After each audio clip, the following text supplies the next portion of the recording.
Hey, good morning, everybody. How are you doing today? I just wanted to tell you briefly that the grades were finished yesterday, and they will be posted and sent over to admin sometime today. Thank you for getting things updated and complete. Next, on the outline today, one of the things you're going to be asked to do is to watch a video. It's a series produced by the PBS network, and they do a pretty good job. They're about 7, 8, 9 minutes apiece, and the gal that's going to be presenting, she starts out talking fairly conceptual. In other words, just a qualitative examples of, in this case, electrostatics and charging objects. And then she'll get into more quantitative examples where she'll actually put numbers to equations and things like that. And just so that you know, when it comes to the test, which it's going to be on Friday, by the way, when it comes to the test, you're going to be doing more of the qualitative examples, not the quantitative examples, where you're going to be putting in a bunch of numbers and using exponents and things like that. You don't have to worry about that. We're going to look at it more from a qualitative standpoint. So when she gets into the quantitative part, pay attention to it because it makes sense, or to help it make sense, but just know that on the test it won't be as quantitative as what she is showing. Okay? But she's going to talk about 3 different methods of charging.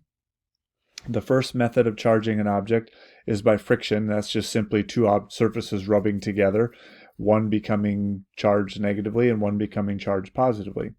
And we'll talk in just a minute about what determines whether it becomes positive or negative. The second method of charging is charging by conduction or by contact. It's called conduction. When 2 objects physically touch, gives the object, if you have a neutral object and a charged object, when you physically touch, they both then share the same charge. And the third method of charging is called charging by induction. And induction is when you bring 2 sources near each other, but they don't touch. And you cause one to get the charges get separated, and then you somehow separate that and you leave the 2 objects oppositely charged. It's mentioned in the video. It's talked about in your textbook. We would do a lab on it, but unfortunately we're not doing that in this case. But so anyways, those are the 3 methods of charging: friction, conduction, and induction. In terms of what causes one object to be charged positively or negatively, those of you that have had chemistry will be able to relate to this fairly well. Do you remember what the outermost electrons are called on an atom? And how many are there? So the answer to those 2 questions are, they're called the valence electrons, and there are 8 of them maximum. Now, depending on where that element of that atom, falls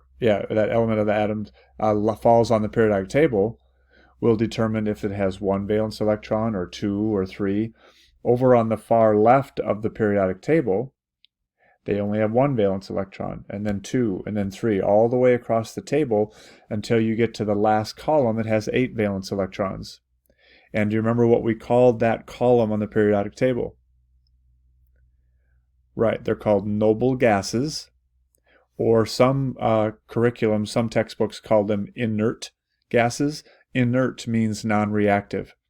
And the reason that they're non-reactive is because they have 8 valence electrons, they're complete, they're satisfied, they don't really have a desire to donate electrons in an ionic bond or share electrons in a covalent bond to combine with another atom of a different element. So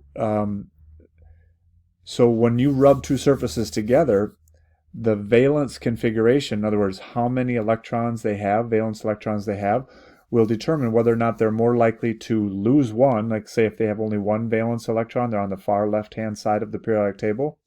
When you rub that together, it's more likely for that atom to lose that 1 valence electron and become positive than it would be for it to gain 7 to become stable with 8 valence electrons and therefore become positively or negatively charged. So depending upon their valence configuration, it will determine whether or not when you rub them together, they become positive or negative. And you don't need to know that. Okay, I just thought it would be interesting for those of you that have had chemistry and enjoyed chemistry, and that ties in a little bit of physics and chemistry. Okay, so in the video today also, and in your reading yesterday, you were introduced to a mathematical equation called Coulombs law. And Coulombs law is this. It says the electrostatic force between two objects is related by a constant, and then it's the product of the charge of object 1, that's a Q, and the charge of object 2. Okay, Q stands for charge, quantity of charge. And then separated by the distance squared. Well, earlier in the textbook, which we did not cover, just because of our situation, the gravitational force, the force of gravity, is found by a constant G multiplied by the product of two masses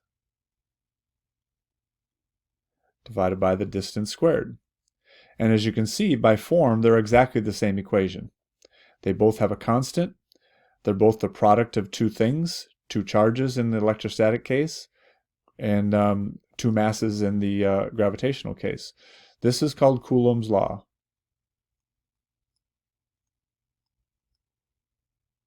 And this is called Newton's law of gravitation.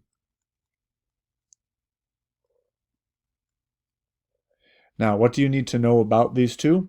Hopefully you're doing the reading and you're watching the video, but the biggest thing is this constant in electrostatics is 9, the value is 9 times 10 to the 9th positive. Electrostatic case, the constant is 6.7 times 10 to the negative 11. That, those who are in tune with math, that is an astronomical difference between those two, with the exponents apart by 20 decimal places. So they'll ask a question, you'll be asked a question, what's bigger, electrostatic forces or gravitational forces? And most of us would say gravitational because we see that all the time. You see things falling, you see planets orbiting and things like that, and we don't see things repelling or attracting be due to electrostatic forces. Then if that's the case, if this really is that much bigger, then why isn't it that we don't see it more prevalently? And part of the reason of that is you have both positive and negative possibilities in your charges, and if you have equal numbers of positives and negatives, that makes it neutral, and neutral objects don't interact with each other. So that's the one significant one. The other one is in the gravitational case, when you see like a pencil falling off a table, one of these masses is the mass of the Earth, which is times 10 to the 24th kilograms. So there you have such a huge mass when you're talking about the mass of the Earth that it makes sense then that we would see gravitational things fairly prevalent. But there is a gravitational attractive force between any two objects that have mass, between you and the person that you're sitting next to at dinner. There's an attractive force. But why isn't it that your two chairs don't slide together and bounce together while you're eating? Is because when the gravitational force that's keeping you vertical towards the floor is because one of these masses is the mass of the Earth. So there are other similarities and differences, but just so you know, on your test, you're going to be given questions in the electrostatic case I'm talking about, such that if charge of one object doubled, what would happen to the force? Well, they're directly proportional because it's in the numerator, so your answer would be it doubled. If both charges doubled, 2 times 2 would be 4 times greater. If the separation distance was cut in half, 1/2 squared is 1/4. So if you divide by 1/4, that's the same thing as multiplying by 4. Or if the separation distance increased by 3 times, so instead of 1 meter, it's now 3 meters. 3 squared is 9. dividing by 9, it would be 1/9 of the force.